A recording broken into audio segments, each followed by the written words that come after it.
ఒకప్పుడు బాలీవుడ్ ను రూల్ చేసిన బ్యూటీ క్వీన్ ఎలాంటి క్యారెక్టర్ ఇచ్చినా తగ్గేదేలే అనే పర్ఫార్మెన్స్, అలాంటి కథానాయిక సడన్ గా హిందీ ఇండస్ట్రీని వదిలి వెళ్ళిపోయింది.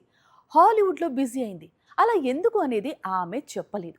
మిగతా వాళ్ళు రివీల్ చేయలేదు. ఇన్నేళ్లకు అసలు విషయం బయటపడింది. 2019లో సల్మాన్ ఖాన్ నటించిన సూపర్ హిట్ ఫిల్మ్ భారత్ లో నిజానికి ప్రియాంక చోప్రా నటించాలి. ఈ మూవీలో భాయిజాన్ సరసన నటించేందుకు ముందు డేట్స్ కూడా ఇచ్చింది. తీరా సినిమా సెట్స్ పైకి వెళ్లే సమయానికి సల్మాన్ కు షాక్ ఇస్తూ మూవీ నుంచి తప్పుకుంది. ఆ తర్వాత మళ్ళీ హిందీ ఇండస్ట్రీలో ప్రియాంక ఎప్పుడూ కనిపించలేదు. బాలీవుడ్ చిత్రాలతో ఎదిగి స్టార్డమ్ సంపాదించి బీటౌన్ బ్యూటీగా పాపులర్ అయ్యి ఇప్పుడు అదే ఇండస్ట్రీకి ఏళ్లకు ఏళ్లు ప్రియాంక చోప్రా ఎందుకు దూరంగా ఉంటోంది అంటే 2007లో ఏం జరిగిందో ఇన్నాళ్లకు రివీల్ చేసింది దేశీ గర్ల్. 2007లో ప్రియాంక చోప్రా నటించాల్సిన కొత్త చిత్రం నుంచి చివరి నిమిషంలో తొలగించి మరో కథానాయికను ఎంపిక చేసుకున్నారు. ఇలా ఒక్క సినిమా విషయంలో కాదు, అనేక సార్లు అనేక సినిమాల విషయంలో జరిగిందట.